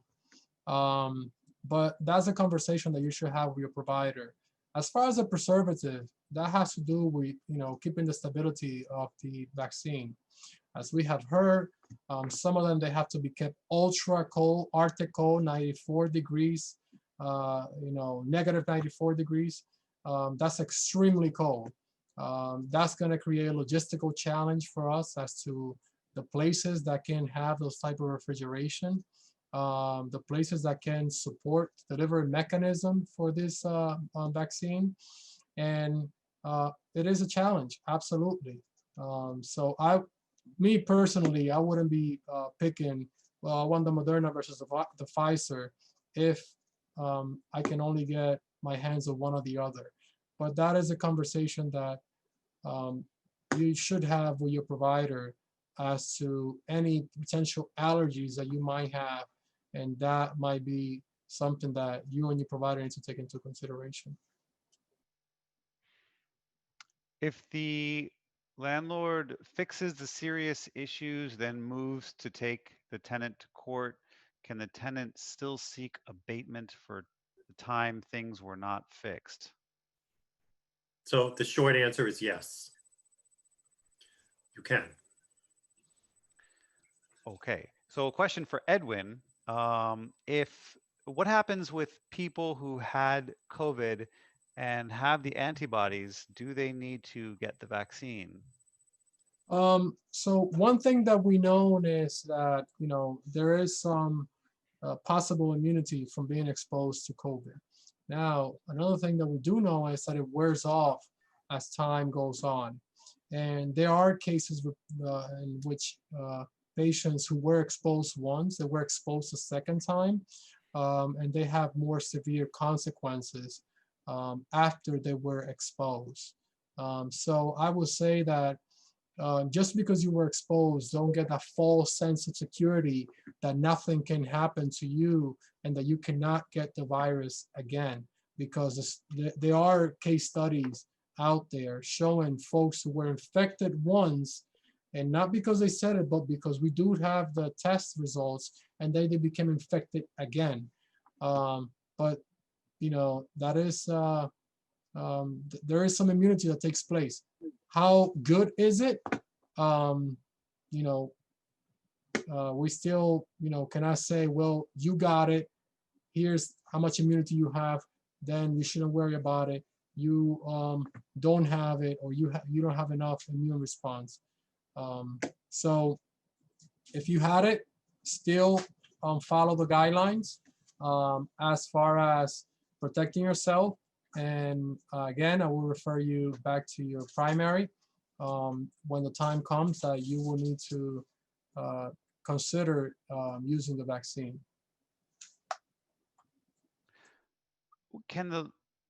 In the beginning of the presentation, you stated that people should apply for a one-shot deal ASAP. Must they wait for a STIP first? Muted. No, you do not. Contrary to people's beliefs, you do not have to be in court to apply for one-shot deal. There's certain things that you need. One is your copy of the lease. The lease has to be under your name. Two, the rent roll. Just ask your landlord to give you the entire statement of all the months that you have not been able to pay. And you could just apply. You do not have to, at this point, you really do not have to wait to be in court. You do not need to wait to get a stipulation or even a housing court petition. All you need to show is a document from your landlord saying that you owe rent and how much that is. And then throughout the process, as you apply, they're going to ask you, because again, as I said it earlier, this is not they're not going to make a decision on your case in a week or not even a month. It could even take 3 to 4 months.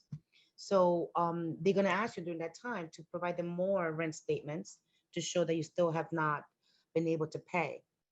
And all of these documents are uploaded online. And we know that there has been some issues with the uploads. That's probably why, tomorrow morning, they're going to fix the database on the software so that we can actually have no problems uploading this documentation. But again, it's your lease and your rent statement showing all the months that you did not pay. That's what you need to start your one-shot deal request. I was going to say something in regards to the immunity question. So far, the vaccines that we have, they require 2 doses, but not that the first dose is not showing some immunity response. But in the second dose, that's when we can get the most bang for our buck.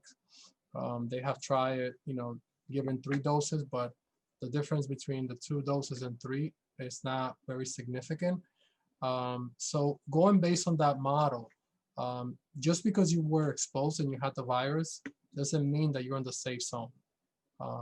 So make sure that you please take the precaution to prevent getting COVID or giving it to somebody else. What is the statute of limitations for a landlord to request a tenant for MCI rent increase application? Increase is being requested for windows replaced from October 13th, 2016 to October 19th, 2018, the windows. There's a 2-year time limit. So it would be 2 years from the time the work was completed. That's the time limit that a landlord has to apply for an MCI. Edwin, have you taken the vaccine? No, it's not out yet. December 10, that's when the FDA is going to make the decision. Maybe if I was in England, I would probably be online or ready to take it. But it's not approved yet in the United States. We're still waiting for the FDA to make the decision. The UK already made their decision. But I got my flu shot already, so I'm waiting for the next shot. When you get the vaccine, we're going to bring you back here. Yeah, we could do a live. Okay. We could probably do a live video. We do. That'd be great, actually. Next I think question. I heard that Presidents Obama, Clinton, and Bush are all planning to have the vaccine when it comes out. They're all planning to do it like on live TV or something like that. Wow. Okay. Is it true that there is a freeze on SCREE? They are not taking applications. I have not heard that, but I'm happy to look into it tomorrow. And not tomorrow because there's no one SCREE tomorrow. We are, but not SCREE. On Monday, I can certainly reach out to SCREE, but I have not heard that, and I assume that if there was a freeze, we would have been made aware of it. I can't imagine. People think that SCREE sometimes is natural money that's given to the landlord on your behalf, but it's really a tax abatement that the landlords receive. And it's the difference between the time that your rent gets frozen and any increases after you qualify. But we will check, and as part of the follow-up, we're going to bring available the Edwin's presentation as well as some of the questions here, including the SCREE question, because we have not heard anything about that yet. Next question. Is NYCHA considered rent stabilized? No. NYCHA is public housing. It's not rent stabilized. NYCHA is folks that live in NYCHA pay 30% of their income. Some of them could be low income. Some of them could be middle income. Sometimes we think that everybody that lives in NYCHA is low income, and that's not true.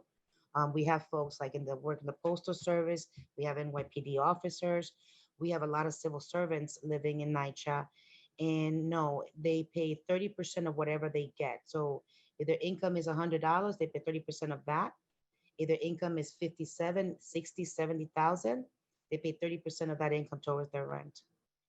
Rent stabilized, however, does not have those criteria. Rent stabilized tenants. In fact, Ron, what is the max now? Because I know it changed. Is it 175,000 for 2 consecutive years? That is no longer the law. There's no longer. That's why I forgot. Yeah. Yeah. There's no income limit and there's no rent limit. You could be a rent stabilized tenant paying $5,000 a month, right, and have an income of $1 million a year, theoretically. Yeah. Next question. Question in Spanish. Yo estoy atrasada con la renta. El dueño me manda mensaje que tengo que pagar porque él necesita ese dinero.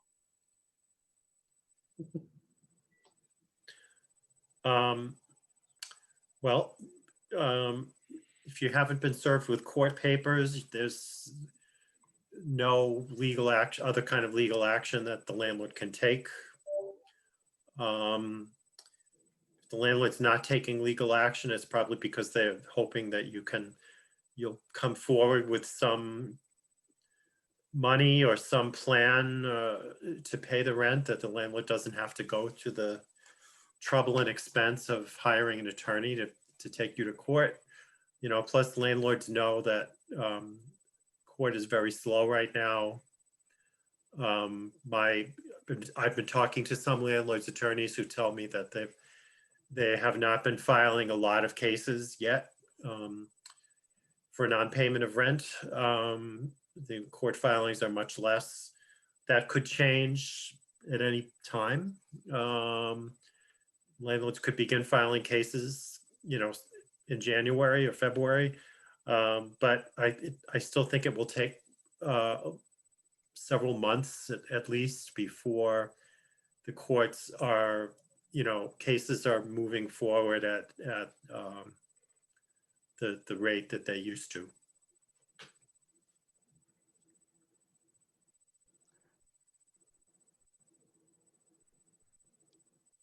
When applying for a one-shot deal, do you not have to wait for a court order stating you owe the rent amount and when it is due? No.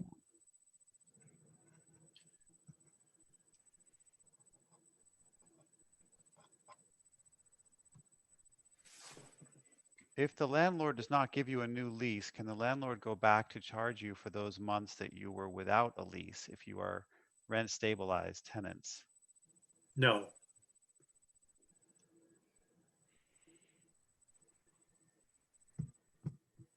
Can the landlord charge you the difference of the monthly increase if you have been without a lease since it wasn't sent to be renew the lease? Tenant is in an apartment that is rent stabilized. No, if the landlord cannot increase the rent without offering a lease renewal and having it signed. So if there's no lease renewal in effect, then the tenant remains in the unit just paying the same rent under the expired lease. It cannot be increased retroactively. I don't know if this information or argument is relevant to lawmakers implementing some type of future rent abatement due to COVID-19 coinciding with 1, ineptitude of federal government, 2, blatant choice for the current president's willful choice to do nothing about this virus, harming human life and economy, and 3, wrongfully ending Census 2020, which served as a source of income for tenants to have two means to pay their rent. Are these grounds for an abatement of rent? Under the current law, unfortunately not, no.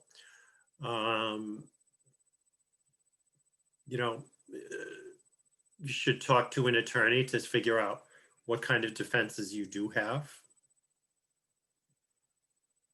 Question in Spanish. Buenas noches, yo quería saber acerca de FHEPS. Yo traté de aplicar, pero me dicen que tengo que estar en corte para ser elegible. That's my understanding. We can't hear you. Oh, Yeah, no, I realized that. Yes, you were right. You got it, Ron. In order for you to apply for FEPS, you have to be in court. And the minute that you go to court, they will give you enough time to be able to get that subsidy as long as you qualify. We encourage you to go to Catholic Charities and ask them now.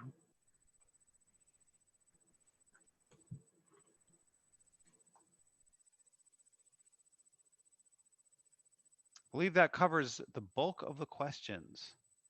okay. Elsia? A question in Spanish from the beginning, although it is a bit general. Hola, buenas tardes. Mi pregunta es si saben si habrá más ayuda para la renta. Well, we just heard yesterday about the governor's executive order and that there will be money available through that. And then beyond that, I have talked to people at the Legal Aid Society who say that, you know, they're working with the state legislature to try to pass laws to make money available. I mean, in addition to what the Congress is doing, you know, right now there are, you know, it's reported in the news that there's negotiations with the House of Representatives and the U.S. Senate to pass some relief bills before the holidays. This question may give rise to too much of a long answer. Can you briefly explain the process of being served eviction notices, example, late payment notices, judgment notices? I don't know if there's a short way to answer that.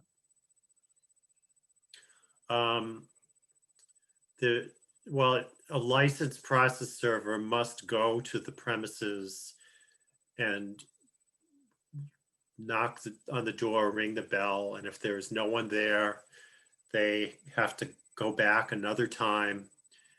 And if there's still no one there, they can post, affix or tape a copy of the papers to the door, push them under the door, and then also serve by regular mail and certified mail.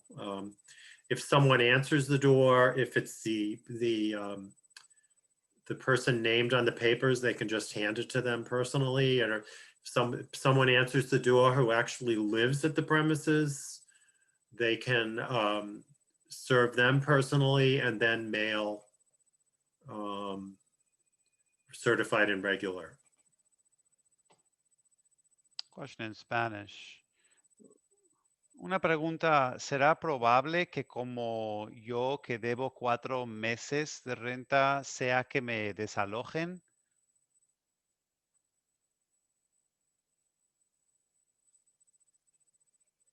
No, I mean,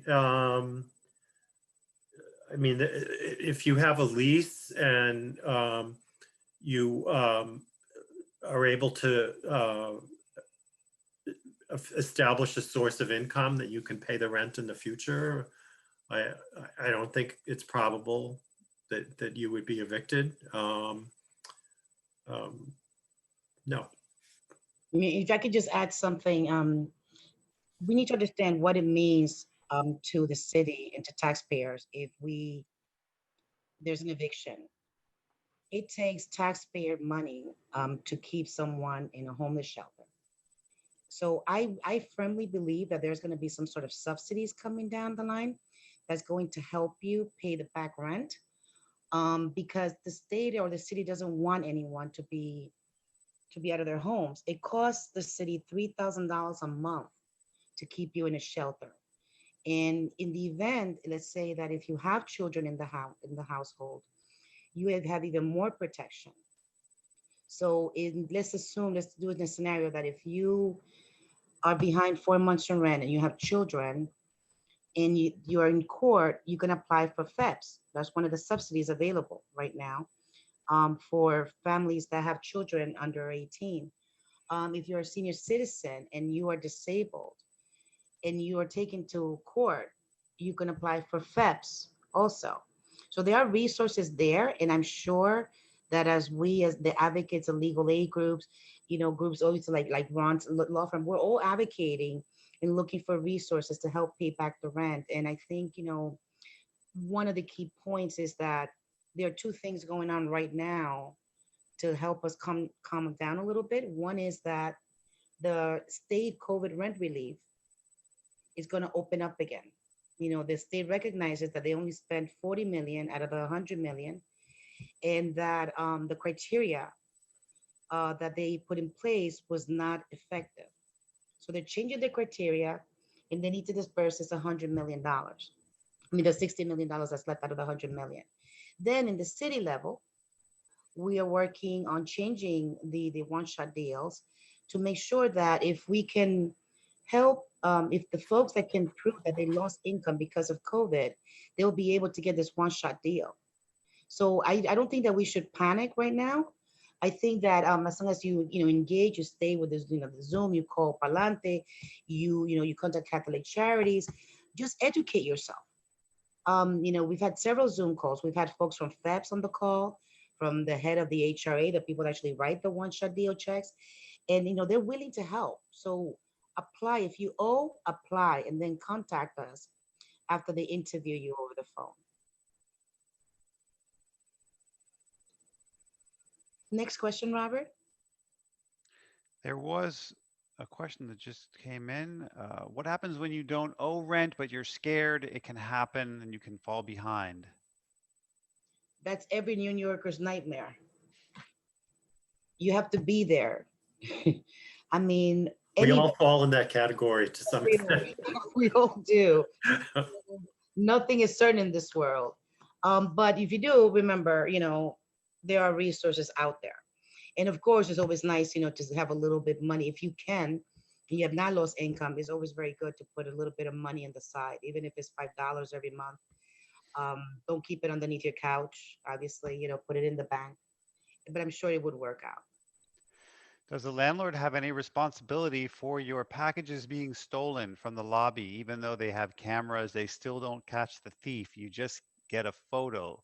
They will not put up a sign saying do not leave packages on top of mailboxes. Third time my package is stolen, to no avail. Anyone can get in this building, even the roaches and the mice. I don't have a detailed answer to that question. I know people have been asking. Obviously, the landlord has a duty to maintain the locking devices on the building doors. I mean, it certainly seems if the landlord has video footage and they're like refusing to share it with the police, I think that's wrong. I would think the police would require them to share it. Well, we'll take one last question. I believe that on the chat, we've gone through all of the questions. And again, Ron and Edwin, we're so honored here at Palante that you've been able to, put in some time to help us out.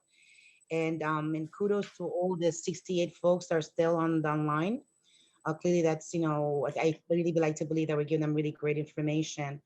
I know that there's two people with hands up, Robert. Are those questions, or are we good? Are we able to close the call, or if there are any last minute questions that for Ron or for Edwin or for myself?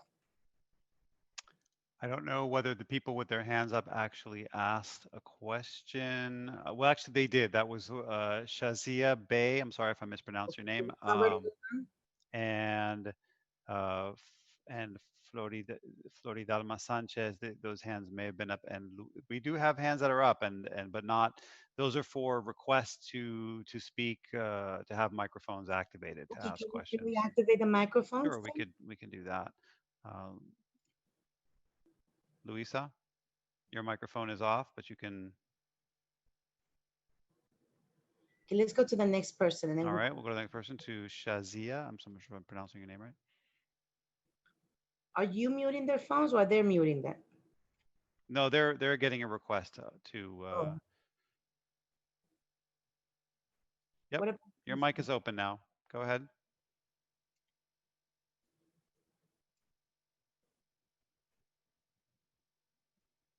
Shazia.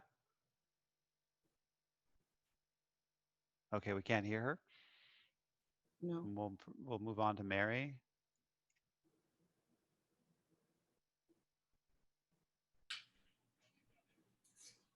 All right, Mary.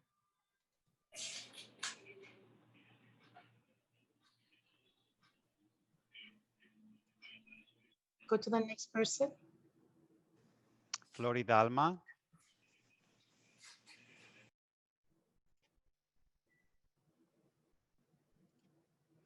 Maybe they hit the hand up by mistake.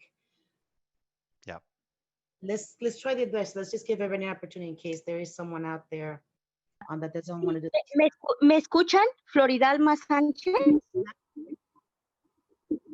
¿Me escuchan, Floridalma Sánchez?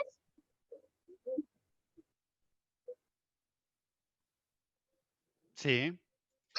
Mi pregunta es, recibí la carta por parte de la corte, pero la recibí ya con fecha expirada y dice que tengo 10 días para contestar después de la fecha de entrega, pero ¿qué puedo hacer si ya la fecha estaba expirada?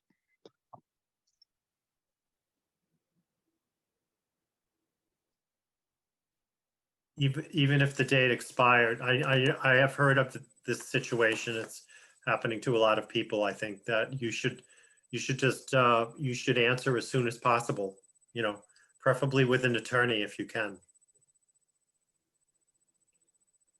Mary, you had a question? Excuse me, hold on. Can she call that phone number? Does she have the phone number on that sheet? The 718 number to call? Can I hear back from Floridalma? Yeah. Floridalma? Sí, sí. So there's a phone number, there's a phone number, the first page. Call that number first thing on Monday, and they're gonna help guide you to what to do. Gracias.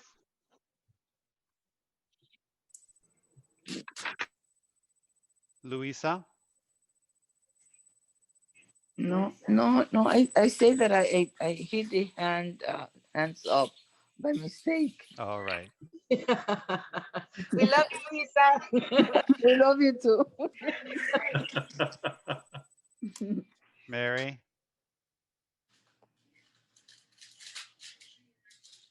All right. And what can you do if the tenants living above you continually run water to the point where your cabinets come off the walls, throw liquids and items out their windows onto your windowsills, causing mice, and air conditioners disabling them, and smoking reefer that permeates throughout the apartment, but the landlord knows and does nothing? Well, you can, you know, try to meet with an attorney to determine what legal action you can take. I mean, some of those things you could address by bringing what's called an HP action for repairs.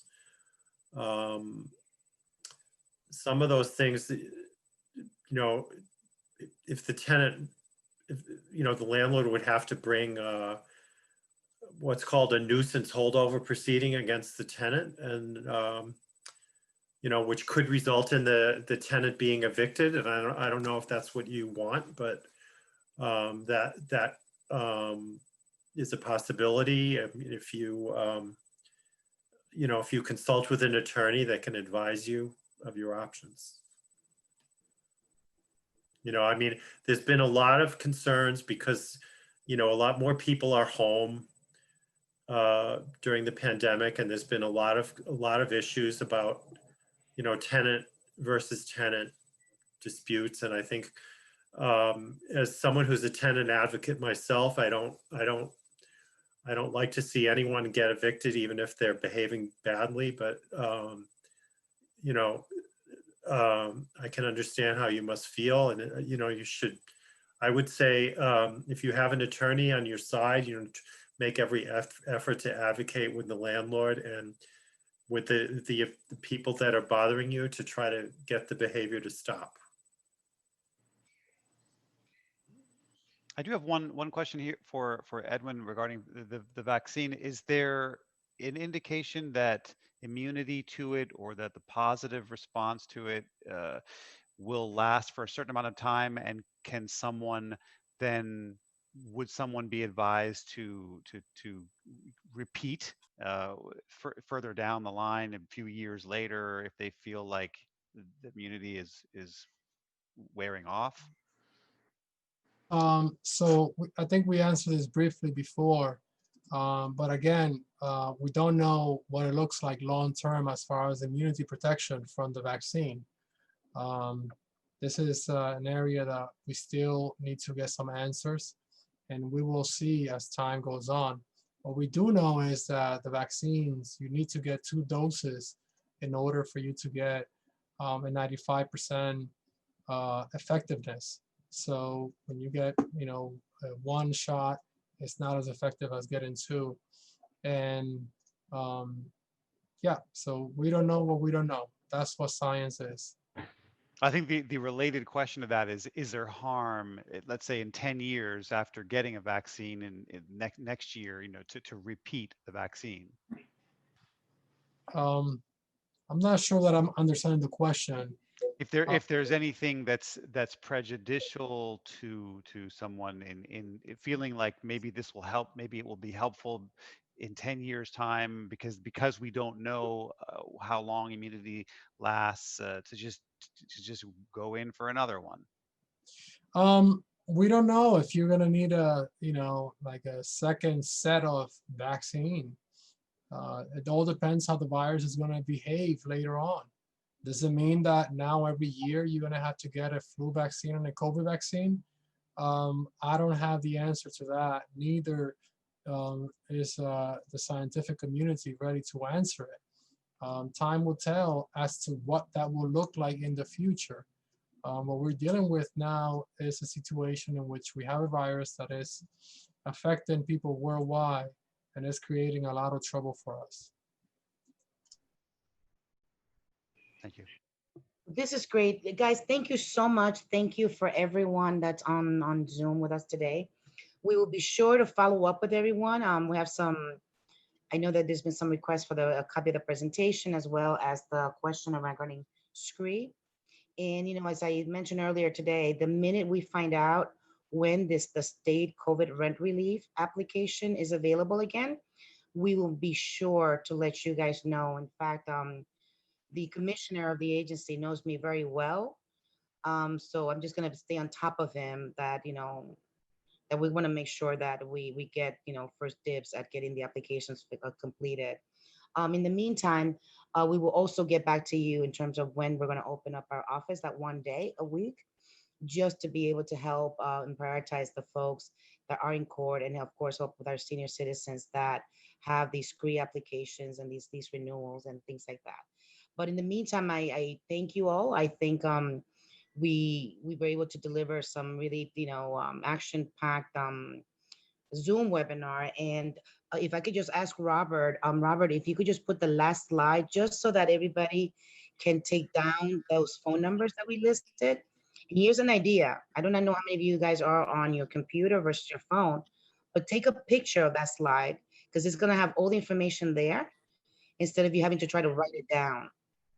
But at a minimum, take down these phone numbers because these are key phone numbers for you to have. And you'd be surprised. These are the phone numbers that people are actually answering the phones. These phone numbers are not publicly available to just regular anybody. So we want to make sure that we got that to you. And again, apply for the one-shot deal. If you get denied, apply again until they make it happen. And we're here. Our offices are open Monday through Thursday, and then again on Saturday from 10:30 a.m. to 8 p.m. And if you need to email us documents, you can feel free to email at Palante, at palanteharlem.org, or my email, which is elsia.vasquez@palanteharlem.org. And as a part of the follow-up, you're going to have my email as well. So I wish everyone a great weekend. And again, thank you to our panelists. And of course, thank you to Daniel, who's doing the great translation, and Robert and Jacari, who is also in the back end as well. Again, thank you so much for joining. Thank you so much for helping us out, guys. Have a great evening and a wonderful weekend.